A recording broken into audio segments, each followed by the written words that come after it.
Hello दोस्तों, स्वागत है आप सब लोगों का आपके अपने चैनल स्टडी विद गोपी गोपाल में। दोस्तों, मैं हूं गोपी किशन और आज आपके सामने पेश हुआ हूं चौथी क्लास के साथ। जी हां दोस्तों, जिसका नाम है सोक्रेटिस, जिसके राइटर हैं रोडा पावर जी।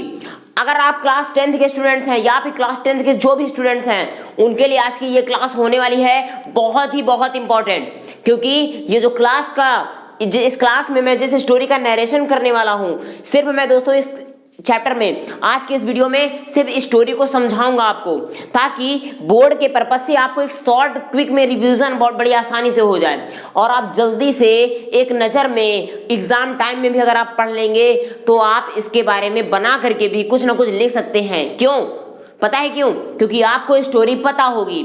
तो चलिए एक बार फिर से स्टार्ट करते हैं हम आज की सबसे बेस्ट और सबसे खास क्लास को।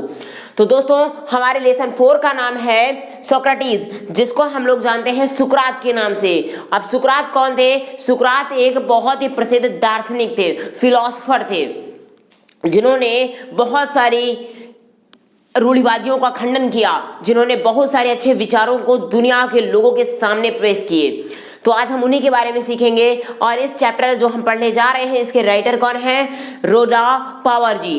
अब दोस्तों, ये चैप्टर का नेम और ये इनके राइटर हो गए और नरेटर मैं हूं गोपी किशन सर। तो दोस्तों देखेंगे दोस्तों, आज की इस क्लास में बहुत इंटरेस्टिंग होने वाली है। तो चलिए हम इनके इंपॉर्टेंट पॉइंट को सीखते हैं दोस्तों। और एक बात बता दें कि आज की इस क्लास को, पता है दोस्तों, थोड़ा लेट में आई ये क्लास, लेकिन एक फायदे लेकर के आई, क्योंकि मैंने इसके इंपॉर्टेंट फैक्ट पॉइंट भी नोट कर दिए हैं यहाँ पे।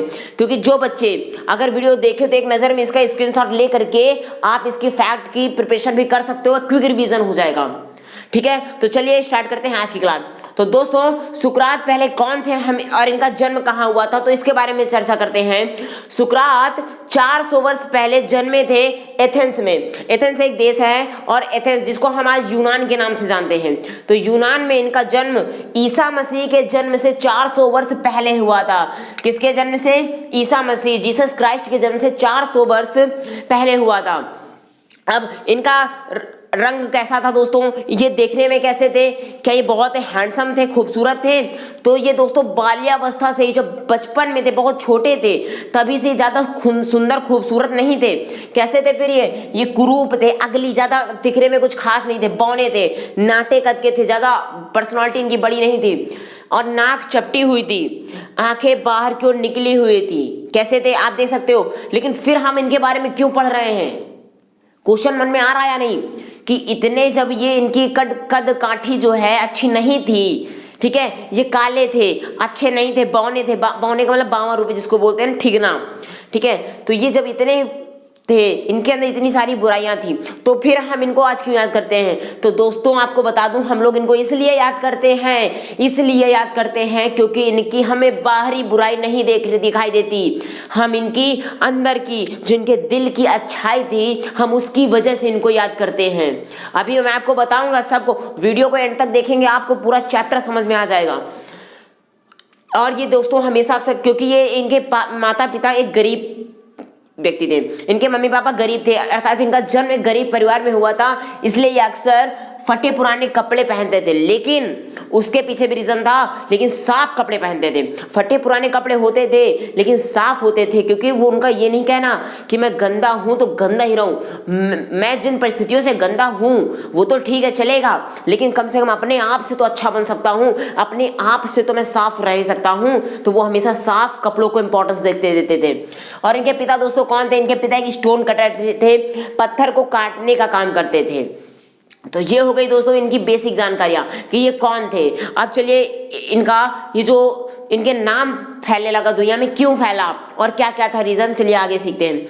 तो दोस्तों जैसे कि आज हम लोग स्कूल में तरह तरह की चीजों को पढ़ते हैं, सीखते हैं, इतिहास, भूगोल, विज्ञान, हिंदी, इंग्लिश, ऐसे ही ये भी सीखा करते थे। ये भी स्कूल जाते थे आम बच्चों की तरह, नॉर्मल जो बच्चे होते थे उनकी तरह ये भी स्कूल जाया करते थे। और स्कूल में इंपॉर्टेंट पार्ट जो होता था, जो महत्वपूर्ण पार्ट पढ़ाए जाते थे, वो होते थे संगीत और व्यायाम।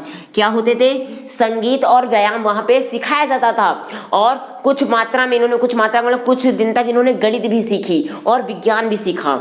क्योंकि इनके पास ज्यादा पैसे नहीं होते थे तो ये हायर एजुकेशन तो नहीं ले सके, बहुत अच्छी शिक्षा बड़े स्कूलों में पढ़ाई नहीं कर सके, लेकिन जितना बेसिक प्राइमरी जानकारी जो आज भी हमारे स्कूल में प्राइमरी बच्चों को 8 तक के बच्चों को प्रदान किया जाता है, तो ऐसे ही इनके देश में भी इनको जो प्राइमरी जानकारियां गणित और विज्ञान की भी दी जाती है। लेकिन इनको नक्षत्रों के बारे में, इनको स्पेस के बारे में सीखना पसंद था, तो इन्होंने नक्षत्रों की भी जानकारी सेल्फ एजुकेशन के माध्यम से किया, सेल्फ अपने आप से किया।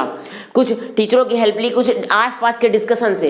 ग्रुप डिस्कशन बहुत इंपॉर्टेंट होता है दोस्तों पढ़ाई में। अगर आप नई चीज सीखना चाहते हैं, कुछ नया आप बनना चाहते हैं ना, तो उसके बारे में डिस्कशन करिए, आसपास दोस्तों से वार्तालाप करिए। तो ये उन्होंने नक्षत्रों की जानकारी उनको वहां से मिली, कुछ इन्होंने सेल्फ स्टडी किया, इससे मिली। अब देखिए दोस्तों, ये थे कैसे, मैंने आपको ऊपर बताया। अब ये एक बालक, क्योंकि जिसका चेहरा अच्छा नहीं था, कुरूप था, बौना था, नाक चपटी थी, आंखें बाहर की ओर निकली हुई थी, तो ऐसा जो बालक होता है वो विचित्र लगता है, स्ट्रेंजर, बड़ा अजीब सा लगेगा। अब ये विचित्र बालक था, लेकिन था तो छोटा, और इसका चेहरा लेकिन दोस्तों साधारण था। इसका चेहरा कैसा था? सिंपल था, साधारण था, गर्दन छोटी थी, लेकिन विचारशील बालक था। जरा समझना, विचार, एक थॉटफुल पर्सन था, हर चीज के बारे में सोचता था, ऐसे ही नहीं मानता था कि नहीं मैं ये मान लूंगा, नहीं मानूंगा, मैं सोचूंगा इसके बारे में। सुकरात का कहना ये था, आप भी सीखिए, सुकरात का कहना था कि मैं जो चीज समझूंगा उसको सीखूंगा। आप कह देंगे, आप अगर कहेंगे तो मैं मानने वाला नहीं हूं, आपकी बात को मैं मंथन जरूर करूंगा, आत्म मंथन जरूर करूंगा, विचार करूंगा, उसके बाद ये निर्णय मैं करूंगा कि आप जो बोल रहे हैं वो बात सही है या गलत है, इसका निर्णय मैं करूंगा, ना कि आप। तो देखिए दोस्तों, अब यहाँ पे क्या होता था, ये आसपास अपने दोस्तों के साथ, एक्चुअल में इनके ज्यादा दोस्त भी नहीं बनते थे। क्यों? क्योंकि आजकल हमारा समाज, आप ये जानते भी होंगे दोस्तों कि हमारा समाज आज भी मोरल वैल्यूज के पीछे नहीं भगता। आज भी अंदर की सच्चाई क्या है, अंदर हमारे क्या है, हमारे अंदर की अच्छाई क्या है, हमारा हृदय कैसा है, हमारा दिल पवित्र है या नहीं, इसको कोई नहीं देखता। आप बाहर से कैसे हो, आप सुंदर हो या नहीं, इसके बारे में देखता है। अब हम अगर सुंदर नहीं हैं तो बोलेगा अरे ये तो खराब है, चेहरा इसका खराब है, इसको तो देखो ही नहीं, काला कलूटा है, कलुआ है। अब बताओ, लोग ऐसा कि दूसरे को क्या करते हैं, डिस्करेज कर देते हैं, और उनको प्रमोट नहीं करते, उनको मोटिवेट नहीं करते कि उनका उत्साह बढ़ाएं। भाई ठीक है, तुम काले हो लेकिन कोई बात नहीं, तुम दिल वाले हो, यहाँ पे काला दिल वाला कुछ नहीं, तुम काले हो तो कलूटे ही हो, बने रहो, बस ये कहना होता है लोगों का। ठीक है, तो ऐसा नहीं था। अब जबकि इनके अंदर बहुत ही इंपॉर्टेंट क्वालिटीज थी, तो इनको क्या था कि ये आसपास दोस्तों को इनके साथ खेलते नहीं थे, लेकिन ये क्या करते, ये तो दोस्तों को देख सकते थे, ये तो उनके साथ खेल नहीं सकते थे, लेकिन आसपास एक जगह बैठ जाते थे और देखते थे, ऑब्जर्वेशन करते थे। ऑब्जर्वेशन क्या होता है, किसी चीज को देखो, एक होता है साधारण तरीके से देखना, जरा समझिएगा, सिखाने के लिए आया हूँ। एक होता है साधारण तरीके से देखना और एक होता है ऑब्जर्वेशन करना। किसी चीज को हम देखेंगे तो उसको समझेंगे भी, उसमें अपना दिमाग भी चलाएंगे, ये होता है ऑब्जर्वेशन। तो ये हर चीज का आत्मनिरीक्षण करते थे, उसको ध्यान से देखते थे, सीखते थे, समझते थे क्या ये कर रहा है, कैसे कर रहा है, क्यों कर रहा है, उसको बारे में सीखते थे ये। और ये कैसे थे, बहुत कम चीजों को निरीक्षण से बचने देते थे। ये लगभग जो चीज देखते थे उसके बारे में मतलब कोई ऐसी चीज नहीं होती थी जो इनके फायदे के लिए होती थी। फायदा मतलब जो उस चीज से जो ये अच्छी चीजें सीख सकते थे वो सीखते थे, कोई ऐसी चीज नहीं मिस करते थे जो कि वो सीख सकते थे और उन्होंने मिस कर दी, ऐसा कभी नहीं करते थे।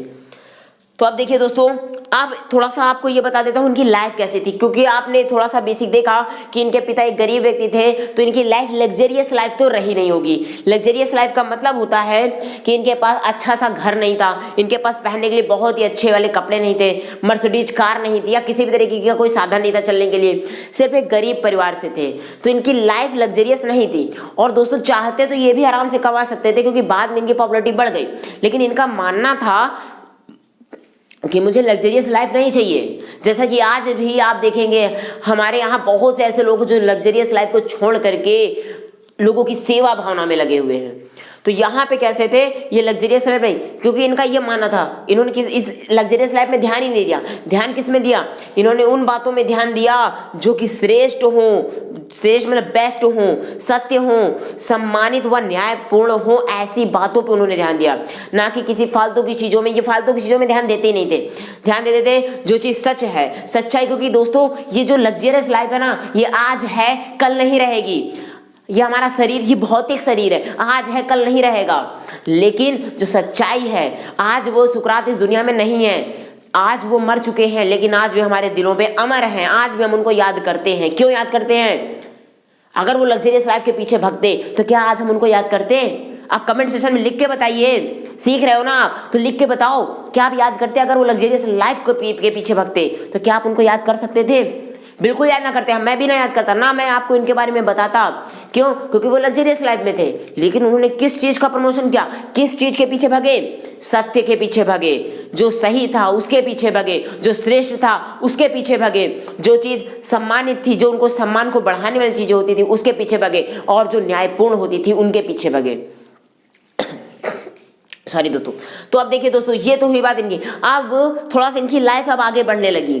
कैसे? क्योंकि अब ये थोड़ा सा अपनी पढ़ाई जब पूरी कर ली, थोड़ा आगे बढ़े, तो क्या होता है, ये इन्होंने कुछ लोगों को शिक्षाएं दी, क्योंकि ये एक टीचर के रूप में थे। अब देखिए, वो हर व्यक्ति को शिक्षा देने लगे। क्या? कि हर व्यक्ति को अपनी विचार शक्ति विकसित करना चाहिए। क्यों क्यों क्यों क्यों विकसित करना चाहिए, जरा बताइए, आगे समझिएगा। हर एक व्यक्ति को अपनी विचार शक्ति, अपने माइंड का सदुपयोग करना चाहिए। क्यों? ताकि वह सत्य, ठीक, उचित और सम्मानपूर्ण बातों का समर्थन कर सके, और इससे उसका आचरण भी पुष्ट होगा, उसका आचरण भी अच्छा बनेगा। जरा इस बात पे विचार करते हैं। अगर हम अपने माइंड का यूज गलत कामों में लगाएंगे तो हमारा माइंड गलत कामों के लिए एक्टिव होगा, उनको प्रमोट करेगा। और अगर हम अपने कामों को इस तरीके से, अपने माइंड को इस तरीके से ट्रेन करते हैं, इस तरीके की ट्रेनिंग देते हैं जिससे कि हम सच बात को सपोर्ट कर सके, कि ये सच है मैं इसका समर्थन करता हूं, ये बात गलत है मैं इसका समर्थन बिल्कुल नहीं करता, इस बारे में जो चीज ठीक है, उचित है, उसका मैं समर्थन करता हूं, और जो सम्मानपूर्ण है, किसी केवल मेरे सम्मान की बात नहीं हो रही है, या फिर किसी उनके आपके सम्मान की बात नहीं, किसी एक व्यक्ति के सम्मान की बात नहीं हो रही, यहाँ पे बात हो रही है हर व्यक्ति के सम्मान की। हर व्यक्ति के अंदर एक आत्मसम्मान होता है। तो अगर हमारा माइंड अच्छा है, हम एक अच्छे लक्ष्य वाले व्यक्ति हैं, हमारा सिनारियो अच्छा है, तो हम क्या कर सकते हैं, हम ऐसी बातों का समर्थन करेंगे जो बातें सच होती हैं, जो बातें ठीक होती हैं। अब देखिए दोस्तों, अब इनकी पॉपुलर, क्योंकि पता है एक टीचर का काम क्या होता है, लोगों को अच्छे रास्ते पे लेके आना। जब टीचर अच्छे रास्ते पे जब वो खुद चलेगा तभी तो लोग आगे बढ़ेंगे। एक बहुत ही गोल्डन स्टेटमेंट बोलने जा रहा हूँ। गोल्डन स्टेटमेंट याद रखना कि अगर आप एक अध्यापक हैं तो एक बात को जान लीजिए, अध्यापकों के लिए बोल रहा हूं कि टीचर को ऐसा होना चाहिए। कैसा? कि स्टूडेंट वो नहीं करता जो आप उनको कहते हो, या फिर पेरेंट्स भी सुनिए कि बच्चे वो नहीं करते जो आप उनको कहते हो कि बेटा ये करो, बेटा वो करो, बेटा ऐसा करो, बेटा वैसा करो। वो बिल्कुल नहीं करेगा ऐसा। फिर कैसे करेगा? बच्चे वो करते हैं जो आप उनके सामने करते हो। नहीं समझे? फिर से बताते हैं, बच्चे वो नहीं करते जो आप उनसे कहते हो कि बेटा ये करो, वो नहीं करेंगे। जो आप उनके सामने करके दिखाओगे, बच्चे वो सीखेंगे, बच्चे वो करेंगे। ठीक है, मैं इसके बारे में ज्यादा डीप में नहीं बताऊंगा, लेकिन इसकी एक अगली कहानी, एक शॉर्ट कहानी लेकर के आऊंगा, आप उसको जरूर सुनिएगा। ठीक है, अब देखिए दोस्तों, अब ये बताते थे, क्योंकि ये एथेंस राज्य को, जिस राज्य में इन्होंने जन्म लिया, जिस देश में, अपने राज्य को बहुत ही अच्छा बनाना चाहते थे, और केवल ये एक व्यक्ति से संभव नहीं हो सकता था। फिर इन्होंने क्या किया, जब कोई चीज एक व्यक्ति से संभव नहीं है तो उन्होंने लोगों को ये समझाया कि आदर्श राज्य तभी बन सकता है। ये केवल अपने राज्य की बात नहीं बताया, उन्होंने पूरी दुनिया के लिए बताया, पूरे वर्ल्ड के लिए बताया, हर एक व्यक्ति के लिए बताया कि आदर्श राज्य तब बन सकता है। हम किसी भी स्टेट को, किसी भी कंट्री को आदर्श राज्य तब बना सकते हैं। कब बना सकते हैं? कब बना सकते हैं, जल्दी बताइए। तब बना सकते हैं जब प्रत्येक नागरिक, हर एक नागरिक अपने मस्तिष्क को श्रेष्ठ और शुद्ध कार्यों में लगाए। कैसे कामों में? श्रेष्ठ कामों में, अच्छे कामों में लगाए, ना कि गलत कामों में लगा हो। श्रेष्ठ और शुद्ध कार्यों में लगाए और अपने कर्तव्यों का बखूबी निर्वहन भी करे। ये बात बहुत बड़ी बात है, क्योंकि दोस्तों हम करते क्या हैं, हम अपने कर्तव्यों से विमुख हो जाते हैं। सोचते हैं मुझे काम ना करना पड़े और मैं आगे बढ़ जाऊं। तो ऐसा संभव है? ऐसा कभी संभव नहीं है, क्योंकि जब तक हम मेहनत करेंगे नहीं, अपने कर्तव्यों का पालन नहीं करेंगे, हम आगे कैसे बढ़ सकते हैं? जरा सोचिए और बताइए, कैसे हम आगे बढ़ सकते हैं? कभी नहीं बढ़ सकते। तो वही उन्होंने कहा कि कोई राज्य आदर्श राज्य तब बन सकता है जब उसके नागरिक अच्छे कामों में हाथ बटाएंगे, ठीक है, जब कभी वो क्या करें, अपने कर्तव्यों का बखूबी पालन करें, तब वो आगे हो सकता है। तो ये उनकी प्राइमरी शिक्षा थी। जब दोस्तों ये ऐसी शिक्षाएं लोगों को देने लगे कि बहुत सारी शिक्षाएं थी, तो लोगों ने उनको एक आराध्य के रूप में मानना स्टार्ट किया। अब क्या होता था कि लोग सोचते ये वही सुकरात है, और इनकी फैन फॉलोइंग बढ़ती गई। फैन फॉलोइंग में केवल बूढ़े बुजुर्ग ही नहीं रहे, इनके साथ में यूथ भी आ गए। यूथ मतलब जो यंगस्टर्स थे, जो नौजवान युवक युवतियां दोनों आ गई, बॉयज और गर्ल्स की टीम इनके साथ होने लगी। अब क्या हुआ दोस्तों, आप किसी को कोई पॉपुलैरिटी की जरूरत है, आज तो पॉपुलर होने के लिए यूट्यूब, फेसबुक, सोशल मीडिया बहुत फायदेमंद करा। तब कुछ नहीं था ये सब, तब आपके विचार ही लोगों तक पहुंच जाए, आप एक आराध्य बन जाते थे, और ये उस पे करके भी दिखाते थे, अमल में लाते थे उस बात को। अब इनकी फैन फॉलोइंग बढ़ने लगी। तो जब ये जानते हैं, लेकिन फिर भी इनको ये नहीं था कि मुझे फैन फॉलोइंग चाहिए। ये करते क्या थे, ये कहते थे कि मैं जहां जा रहा हूं वहां मैं जाऊं तो लोगों से सिर्फ मिलने के लिए, क्योंकि ये उनके माइंड का विकास करना चाहते हैं, ना कि उनके शरीर का। माइंड का विकास कैसे कर सकते थे, माइंड का विकास वो इस तरीके से करते थे कि उनके सामने जाते थे, उनके सामने डिस्कशन करते थे, वार्तालाप करते थे, उनके विचार जानने की कोशिश करते थे, और इस तरीके से लोगों के मन में क्या चल रहा है, लोगों के अंदर क्या है, इस बारे में जानकारी मिलती थी। और उनको ये, क्योंकि ये बहुत जरूरी बात थी दोस्तों, कि अगर अपने राज्य को अच्छा बनाना है ना, तो लोगों को, नागरिक, वहां के जो नागरिक हैं उनको अच्छा बनाना पड़ेगा। और अच्छा नागरिक कोई तभी बन सकता है जब उसके विचार अच्छे होंगे, उसके कर्म अच्छे होंगे। तो इस बात के लिए वो लोगों के रास्ते में निकल के जाने लगे, और वहां पे लोगों के सामने जो भी कोई उनसे नमस्कार करता, अभिवादन करता, उसके सामने रुक करके वो क्या करते, उनके सामने रुक करके उनसे डिस्कशन करने लगते। अब धीरे धीरे ये भी एक बहुत बड़ा बड़प्पन होता है, क्योंकि लोग फैन फॉलोइंग बढ़ने के बाद लोगों से मिलना पसंद नहीं करते, जबकि ये एक ऐसे व्यक्ति थे जो मिलते रहते थे। अब धीरे धीरे इनकी पॉपुलैरिटी बढ़ने लगी दोस्तों। अब क्या होता है, जरा आगे बढ़ते हैं। अब लेकिन एक बात ये भी, क्योंकि अब एक चीज को ध्यान रखिएगा, मैं भी इसको नहीं बता रही, ये लास्ट में होता है। देखिए मैंने नंबरिंग वाइज किया है, इस चीज को जरा ध्यान समझाइए, जैसे समझा रहा हूँ वही स्टेप बाय स्टेप है, आपके चैप्टर को भी रिलेट कर रहा हूँ।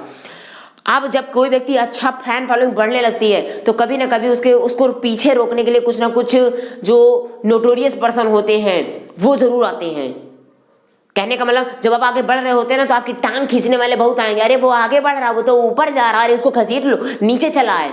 ये बड़ी बेकार की विडंबना है। ये केवल हमारे देश में नहीं होता, सभी देशों में होता है। आपको पता है, आप थोड़ा आगे बढ़ने लगिए, आप थोड़ा सा ऊंचाई पे चलिए, तो पड़ोसी क्या सोचेगा, अरे अरे अरे ये तो ऊपर जा रहा, पकड़ के घसीट लोगे, नीचे चला आएगा धड़ाम से। तो हमें उनकी बातों को ध्यान नहीं देना, क्योंकि देखो क्या काम होता है, हाथी अपनी चाल चलता रहता है, कुत्ते भागते रहते हैं। तो आपको अपनी मेहनत को सही डायरेक्शन देनी है, अपनी सही डायरेक्शन में मेहनत करते रहो, जी तोड़ मेहनत करो, ठीक है। और जो कुत्ते भौंकते हैं उनको भौंकने भी दो, कोई परेशानी नहीं। लेकिन ऐसा इनके साथ भी होता, अभी जरा समझिएगा। अब ये भी अच्छे काम तो करने लगे, लेकिन भी एक बात ये भी, अब इनके से जलने वाले भी बहुत सारे लोग होने लगे, क्योंकि कभी कभी लोगों को क्योंकि होता क्या दोस्तों, जरा समझिएगा कि जो व्यक्ति आपको मेहनत से नहीं हराता ना, बहुत बड़ी बात बोल रहे हैं सर, ये भी एक गोल्डन स्टेटमेंट है कि जो व्यक्ति आपको मेहनत से नहीं हरा पाएगा, क्योंकि आप बहुत मेहनत कर रहे हो, वो आपको मेहनत से नहीं हरा पाएगा ना, तो वो आपके खिलाफ षड्यंत्र रचेगा। क्या रचेगा? षड्यंत्र, आपको धोखे से हराने की भरपूर कोशिश करेगा। तो ऐसा इनके साथ भी हुआ। क्या हुआ है, ये एक्चुअल में बलि प्रथा को अच्छा नहीं मानते थे। ये सोचते थे जो जानवरों की बलि दी जाती है ये बेकार की परंपरा, इससे भी अच्छे काम, क्योंकि उस समय ये माना जाता था कि भगवान को खुश करने, ऐसा हमारे देश में भी था कि भगवान को खुश करने के लिए बलि दे दो, भगवान खुश हो जाएंगे। तो इनका मानना था भगवान खुश होंगे, लेकिन केवल बलि देने से नहीं होंगे, इससे भी अच्छे काम है। आप बलि क्यों देते हो, किसी दूसरे की जान क्यों लेते हो? और अच्छे अच्छे काम होते हैं, अपने काम को ईमानदारी से करो, ठीक है, किसी को चोट मत पहुंचाओ, किसी से हिंसा मत करो। बहुत ही अच्छे अच्छे रास्ते थे उन्होंने बताया, और कहा बलि प्रथा छोड़ दो, ये खराब है। तो ये बलि प्रथा का समर्थन तो करते नहीं थे, मानते नहीं थे, ठीक है। लेकिन और जब ये बात पब्लिक से बोलने लगे, जो यूथ थे, जो नए नए यंगस्टर्स थे, लड़के लड़कियां थी, उनको जब बताने लगे, तो वहां के जो व्यक्ति इनसे जलते थे, जेलस रखते थे, उनको एक मौका मिल गया। क्या मिला? उनको एक मौका मिल गया कि चलो अब तो इसके खिलाफ एक कार्रवाई करवाई जाए। तो इसी के खिलाफ, इन्हीं पर इस बात को लेकर के यूथों को गुमराह करने का आरोप लगा, पथ भ्रष्ट करने का आरोप लगा दिया गया इनके ऊपर, कि ये नए जो युवक युवतियां हैं उनको गुमराह कर रहा है, रास्ते से भटका रहा है। अब इसका मैटर गया कोर्ट में, और कोर्ट से समन भेजा गया। समन मतलब कोर्ट से बुलावा आया, सुकरात को बुलाया जाए। अब सुकरात तो आने लगे, लेकिन उसके पहले ये था, इनके खिलाफ बहुत सारे सबूत जुटाए जा चुके थे। अब लेकिन दोस्तों, तो जिनको फैन फॉलो, यहाँ तक कि जो यूथ जो थे, जिनके ऊपर जिनको गुमराह करने का आरोप लगा था, जिन यूथ को, वो यूथ खुद ही आकर के बोले सर आप वहां मत जाइए, कोर्ट आप जाएंगे तो आपको सजा दे दी जाएगी। अब क्या करना चाहिए था सुकरात को, जरा आप बताइए, कमेंट बॉक्स में लिखिए और बताइए क्या करना चाहिए सुकरात को। नहीं आना चाहिए। पूरी पब्लिक बोल रही है कि सर आप मत आइए कोर्ट, बाकी हम हैंडल कर लेंगे, महीने 2 महीने आप छुपे रहिए, उसके बाद मैटर शांत हो जाएगा, फिर आप आ जाइएगा। लेकिन दोस्तों सुकरात डरपोक नहीं थे, सुकरात हिम्मती थे। वो नहीं चाहते थे कि मैं डर करके छुप जाऊं। सुकरात ने कहा अपने शिष्यों से कि आप मुझे एक गुरु मानते हो, तो और गुरु का काम होता है वो एक अच्छे रास्ते पे चले। तो अगर मुझे कोर्ट से बुलावा आया, मैं इसका पालन नहीं करूंगा तो मेरे गुरु की गरिमा का अपमान हुआ ना। मैं कैसे भी अपने आप को एक अच्छा गुरु कह सकता हूं। आप दोस्तों ये बात सुन करके स्टूडेंट भी हैरान, उनके जितने शिष्य थे वो सभी हैरान। अब क्या हुआ, सुकरात गए वहां पे और इनके खिलाफ कार्रवाई हुई और इनको दोषी साबित कर दिया गया। और वहां पे क्या हुआ, जब दोषी साबित हो गए तो इनको वहां पे उस समय मृत्यु दंड दिया जाता था दोस्तों। और मृत्यु दंड में क्या होता था, जैसे हमारे यहाँ फांसी दी जाती है, वहां पे मृत्यु दंड में एक जहर का प्याला दे दिया जाता था, कप भर जहर, और उस जहर को खुद से ही पीना होता था। तो इन्हें भी 1 कप प्याला पी करके मरने का आदेश दे दिया गया। अब ये इनको कोई फर्क नहीं पड़ा, ये खुश थे।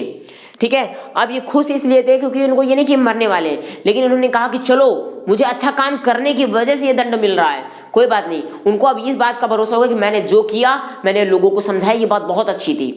अब क्या होता है दोस्तों, लेकिन अब बहुत से इनके जो स्टूडेंट्स थे वो परेशान हो गए, सर आपको बचना चाहिए था, अब क्या हो। तो बहुत सारी परेशानी इनके साथ आती रही। अब लेकिन हुआ क्या कि दोस्तों इन्होंने और भी मरते मरते कुछ शिक्षाएं और दे दी। इन्होंने क्या क्या शिक्षाएं दी, उन्होंने कहा दोस्तों एक बात ध्यान रखना, उनके खिलाफ क्योंकि षड्यंत्र रचा गया, इनको फांसी की सजा दिलाई गई, तो इन्होंने कहा एक बात ध्यान रखो कि कोई भी बुराई किसी अच्छे व्यक्ति के साथ कभी घटित नहीं हो सकती। क्या आप लोग सहमत नहीं हो पा रहे ना? कोई भी बुराई किसी अच्छे व्यक्ति के साथ कभी घटित ही नहीं हो सकती। जी हाँ, क्यों? ना तो इस जीवन में, ना तो मृत्यु के बाद। अगर आप अच्छे हो, अगर मैं अच्छा हूं, तो मेरे साथ कोई बुराई कभी हो ही नहीं सकती। हाँ, थोड़ी देर के लिए मेरे पास संघर्ष बड़ा आ सकता है, क्या थोड़ी देर के लिए मेरे पास स्ट्रगल बड़ा हो सकता है, ये बात मैं मानता हूं। लेकिन सोचो मैं हार जाऊं, बुराई में हो सकता है मेरे पास संघर्ष ज्यादा आ जाए, मुसीबतें ज्यादा आ जाए, लेकिन तो क्या मैं इसको हार मान लूं? नहीं, वो हार नहीं होती है, वो जयकार के लिए एक पहली सीढ़ी होती है। ठीक है, तो कोई भी बुराई किसी अच्छे इंसान के ऊपर हावी नहीं हो सकती, ना तो मरने से पहले, ना मरने के बाद। और दूसरी बात दोस्तों क्या किया, अब ये बात शिक्षा दिया उन्होंने, और फिर धीरे धीरे इनको जेल में जब ले जाया गया, तो वहां का जेलर भी इनसे बड़ा प्रभावित था। जेलर चाहता नहीं था कि इनको मारा जाए, लेकिन अब ऊपर से कोर्ट का आदेश था तो इनको करना था। तो इन्होंने कहा, वो जेलर आया इनके पास, बोला सर मैं आपका फैन हूं, मैं भी आपका शिष्य हूं, अपने चरणों में मुझे जगह दीजिए, लेकिन मैं क्या करूं, अपने कर्तव्य, आपका ही शिष्य हूं, अपने कर्तव्यों से विमुख नहीं हो सकता, इसलिए कृपया मुझे क्षमा कर दीजिए। सुकरात को बड़ा खुशी हुई, बोले अरे वाह, तुम मेरे शिष्य यहाँ पे भी हो, कोई बात नहीं, तुम अपने कर्तव्यों का पालन करते रहो, मुझे इससे ज्यादा खुशी और क्या हो सकती है। तब जेलर थोड़ी देर बाद कहा कि सर यहाँ पे फांसी की सजा तो आपको देना पड़े। सुकरात ने कहा कोई बात नहीं, अब तो मुझे कोई टेंशन नहीं, क्योंकि जब मेरे शिष्य अपने कर्तव्यों का पालन अच्छे से करने लगे तो एक गुरु के लिए और क्या हो सकता है। ये बहुत बड़ी बात है, अगर उनके स्टूडेंट्स कुछ बन जाते हैं तो एक गुरु के लिए इससे बड़ी गुरु दक्षिणा कुछ नहीं हो सकती। थोड़ी देर बाद तो जेलर आता है और इनको एक कप जहर का प्याला पीने के लिए देता है। अब ये ले लेते हैं, लेकिन पीने के पहले अब जैसे होता, अब लोगों वहां पे फैन फॉलोइंग बहुत सारी होती, देखने के लिए लोग आते हैं कि अरे भाई अब तो ये मरने वाले हैं, चलो इनसे मिल लेते हैं। तो बहुत से लोग आए, लेकिन ये एक ही घूंट प्याला पी पाए थे। तभी क्या हुआ, अब लोगों को लगा अभी हमारी इनसे आखिरी मुलाकात है। तो क्या हुआ, तभी उनका एक सबसे प्यारा शिष्य था जिसका नाम था दोस्तों प्लूटो। क्या नाम था? प्लूटो। प्याला पीने जा रहे थे, लेकिन वो बाहर किया, उन्होंने पूरा घूंट नहीं पिया। उन्होंने प्लूटो से कहा बेटा प्लूटो इधर आओ। प्लूटो को हम लोग किस नाम से जानते हैं? ये प्लूटो, इसको क्रिस्टो नाम से भी जानते हैं। बुलाया, क्रिस्टो इधर आओ। क्रिस्टो गया, बोला जी गुरु जी आप बताइए, आदेश कीजिए। तो उन्होंने अपनी अंतिम इच्छा बताई। क्या बताई दोस्तों? अंतिम इच्छा बताई कि प्लूटो, क्या तुम मेरी एक इच्छा पूरी करोगे? प्लूटो ने कहा, जी गुरुजी, आप हुक्म तो कीजिए, आदेश तो कीजिए। उसने कहा, यूनान के देवता इकुलापियस को, वहां के देवताओं का नाम था एक इकुलापियस देवता को क्या तुम एक मुर्गा भेंट में दे सकते हो? बलि नहीं देनी। क्या कहा? बलि नहीं देनी उस मुर्गे की, क्योंकि वो बलि के खिलाफ थे ना, बलि प्रथा को वो मानते ही नहीं थे। उन्होंने कहा बलि नहीं देनी, उसको एक देवता को मुर्गा भेंट कर दोगे? तो उन्होंने कहा, जी गुरुजी, और कोई आदेश हो तो बताइए। लेकिन जब ये हुआ तब आदेश हो गया। थोड़ी देर बाद क्या हुआ, वो पीने लगे, तब सब लोग रोने लगे, वहां के लोग जितने भी थे सब के सब रोने लगे, क्योंकि गुरुजी जा रहे हैं। तो उन्होंने एक लास्ट मैसेज और दिया दोस्तों, कहा कि मैंने सुना है कि व्यक्ति को शांतिपूर्वक मरना चाहिए। सुकरात क्या कहते हैं? उन्होंने कहा, मैंने सुना है कि व्यक्ति को शांतिपूर्वक मरना चाहिए। तो लोगों ने कहा, जी हाँ गुरुजी। तो सुकरात ने कहा, तो शांत रहो मेरे स्टूडेंट्स, सब लोग शांत रहो और धीरज रखो। मैं मरा रही हूं, मैं ना तो मरने वाला हूं, मैं तुम्हारी यादों में, मैं तुम्हारे दिलों में जिंदा रहूंगा। आज जिंदा रहूंगा, कल रहूंगा, हमेशा रहूंगा, और तुम हम लोगों के साथ साथ पूरे दुनिया भर में जीवित रहूंगा। तो क्या मैं मरा? नहीं मरा। तो आप सब लोग धैर्य रखो, धीरज रखो और खुश रहो, ये मेरा तुम सबको आशीर्वाद है। ऐसा कहते हुए सुकरात ने आशीर्वाद दिया। और उधर प्लूटो बोलता है, गुरुजी और कोई आदेश हो तो बताइए। और तब तक इधर सुकरात ने जहर का प्याला पी लिया था। अब दोस्तों जहर का प्याला पी लिया, थोड़ी देर तक कोई आवाज नहीं आई। क्यों नहीं आई? क्योंकि जहर का प्याला जैसे ही गया, इंसान ऊपर भी चला गया। अब वो प्लूटो केवल देखता रह गया, और उसके गुरुजी अब इस दुनिया में नहीं रहे। लेकिन सिर्फ उनका शरीर, उनका जो भौतिक शरीर था वही इस दुनिया में नहीं रहा, लेकिन उनकी जो शिक्षाएं थी वो इस दुनिया में रह गई। और जिसको आज हम सीख रहे हैं, प्लूटो ने सीखा। प्लूटो उनका बहुत प्यारा शिष्य था, प्लूटो ने दुनिया को भी बताया, और प्लूटो एक अच्छा टीचर के रूप में भी फेमस वो हुआ। तो ये थी दोस्तों सुकरात की कहानी। लेकिन आपको एक इंटरेस्टिंग फैक्ट और बता दूं, जो कि आपकी बुक का नहीं, लेकिन समझना, सुकरात से एक बार उनकी लाइफ में बहुत इंपॉर्टेंट चीज, एक व्यक्ति ने पूछा कि सर सफलता का रहस्य क्या है? मैं जानना चाहता हूं, आप इतने सफल हो, सब लोग इतने सफल हो जाते हैं, मैं नहीं होता, सफलता का रहस्य क्या है, जरा बता दीजिए सर। हाथ जोड़ते हुए वो बोला। अब क्या हुआ? सफलता का रहस्य जानने के लिए सुकरात ने कहा, ठीक है मैं तुमको सफलता का रहस्य बताऊंगा, लेकिन अभी नहीं बताऊंगा। कब बताऊंगा? कल सुबह तुम, जब मैं नहाने के लिए रहूं, क्योंकि मैं नहाने के बाद ही कोई उपदेश देता हूं। तो जब मैं नहा रहा हूं तब तुम आ जाना, और तब मैं तुमको बताऊंगा। तो वो व्यक्ति ठीक है, क्योंकि उसको कुछ पाने की चाह थी, कुछ वो पाना चाहता था, ज्ञान चाहता था। तो वो अगले दिन सुबह जल्दी ही गया नदी पे। अब सुकरात ने कहा, ठीक है तुम्हें मैं ज्ञान दूंगा, लेकिन उसके पहले तुम भी नहा लो, क्योंकि मेरे नहाने से नहीं होगा, तुमको भी नहाना पड़ेगा। अब क्या होता है दोस्तों, वो व्यक्ति नहाने के लिए चला गया, और जैसे ही नहाने, वो सोचा चलो सुकरात जी के बगल में नहाने का मौका मिल रहा, बहुत अच्छा, कौन गवाए, जाकर के नहाने लगा। अब वो जैसे ही नहाने लगा, सुकरात ने उसके गले को पकड़ा और पकड़ के नदी में डुबा दिया। आप लोग सोच रहे होंगे सुकरात बड़े जल्लाद थे। नहीं दोस्तों, आप सीखना पूरी बात, पूरी स्टोरी सुनिए, पूरा इंसिडेंट से सुनिए, पूरी एक घटना। उन्होंने उसको पकड़ के दबा दिया। अब वो पहले तो समझ नहीं पाया क्या हो रहा, थोड़ी देर तक डूबता रहा। अब उसको सांस लेने में बड़ी प्रॉब्लम, अब वो तड़फड़ाने लगा, मरने की सिचुएशन में आ गया। लेकिन अब वो हाथ पैर पूरा झटकने लगा, हाथ इधर पैर उधर झटकने लगा। सुकरात को भी धक्का लगा। सुकरात ने लेकिन अपनी जो पकड़ थी उसको मजबूत बना रखी और उसको नीचे की ओर ही रखा। अब थोड़ी देर तक क्या हुआ, जब सुकरात को लगा कि अब तो मर ही जाएगा, तो उन्होंने उसको बाहर निकाला। अब उसने सबसे पहले सुकरात ने उसको बाहर निकाल के छोड़ दिया।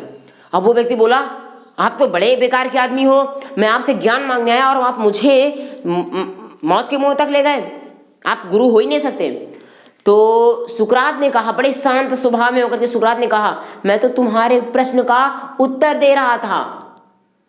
अब वो आदमी चकराया, मेरे प्रश्न का उत्तर ये कैसे दे सकता, मुझे मार करके? तो उन्होंने कहा, नहीं, बिठा ला उसको, इधर आओ, बैठो, चलो सिखाता हूं। आप जब, उन्होंने पूछा कि जब तुम पानी में थे, जब मैंने तुमको डुबाया, तुम्हें किस चीज की जरूरत थी? अब ध्यान से सुनना सब लोग, आप लोगों के बारे में बोल रहा हूं, सब लोग ध्यान से सुनना ध्यान से। उन्होंने कहा, सुकरात ने उस व्यक्ति से पूछा कि जब मैंने तुमको डुबोया तो तुम्हें पानी में सबसे ज्यादा जरूरत किस चीज की थी?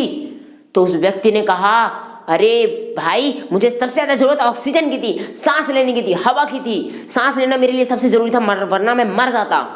तो सुकरात ने कहा, यही तो है सफलता का रहस्य। क्या? कि जब तक आप अपने सफल होने के लिए आपकी जो मंजिल है, जब तक आप मंजिल को अपने शरीर का एक अभिन्न अंग, जैसे हम सांस लेते हैं तो सांस लेना हमारे जीवन की एक अभिन्न अंग है, क्योंकि हम बिना सांस लिए जीवित रह ही नहीं सकते, हमारे जीवन का एक हिस्सा है। तो ऐसे ही उन्होंने कहा अपनी जो सफलता है ना, उस सफलता को अपने जीवन का एक हिस्सा बना लो, फिर देखो सफल होने से तुमको कोई नहीं रोक सकता। दुनिया की कोई भी ताकत नहीं रोक सकती आपको सफल होने से। तो क्या दोस्तों आप सब लोग तैयार हो अब सफल होने के लिए? आप जो मंजिल पाना चाहते हो उसके लिए एक डेडिकेशन ले आओ, एक समर्पण ले आओ कि ये करना है तो ये करना है, ये बनना है तो ये बनना है।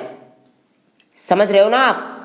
तो चलिए आप ये बताइए दोस्तों, कैसी लगी आपको आज की ये क्लास? मैंने स्टोरी को नरेट किया, स्टोरी बड़ी हो गई है कोई बात नहीं, लेकिन मैंने कोशिश किया है कि आज की सेशन में आपको अच्छी से अच्छी जानकारी दे सकूं। अब जो बच्चे इस फैक्ट को नोट करना चाहते हैं वो नोट कर लीजिए। मैंने बेसिक आपके चैप्टर का सब कुछ लेकर के बता दिया है। ये था चैप्टर का नेम, ये थे उसके राइटर, ये तो मैंने अपना नाम लिखा है नरेटर। सफलता का रहस्य मैंने आपको लास्ट में वीडियो में बता दिया है। ये स्टार्टिंग पॉइंट, नंबरिंग वाइज आप ध्यान रखना, 1 2 फिर 3 4 5 इस टाइप से है, ताकि आपको समझ में आए। तो वीडियो पसंद आई ना तो वीडियो को लाइक कर दो, और जो बच्चे चैनल पे नए हैं सब्सक्राइब कर लो, क्योंकि आज क्लास 10th की जो वीडियो मैंने बनाई है, आज से आपका प्रोज चैप्टर फिनिश हो चुका है। प्रोज चैप्टर का जो एक्सप्लेनेशन था, चैप्टर को समझाना था, समरी, वो आज से फिनिश हो चुकी है। नेक्स्ट चैप्टर में मैं दोस्तों लाऊंगा आपके लिए पोएट्री की क्लासेस, पोएट्री का एक्सप्लेनेशन होगा, तो आप सब लोग उसको जरूर देखिएगा। तो मिलते हैं आप नेक्स्ट वीडियो में, तब तक के लिए सीखते रहिए, पढ़ते रहिए स्टडी विद गोपी गोपाल के साथ। जी हाँ, स्टडी विद गोपी गोपाल के साथ। नमस्कार, जय हिंद।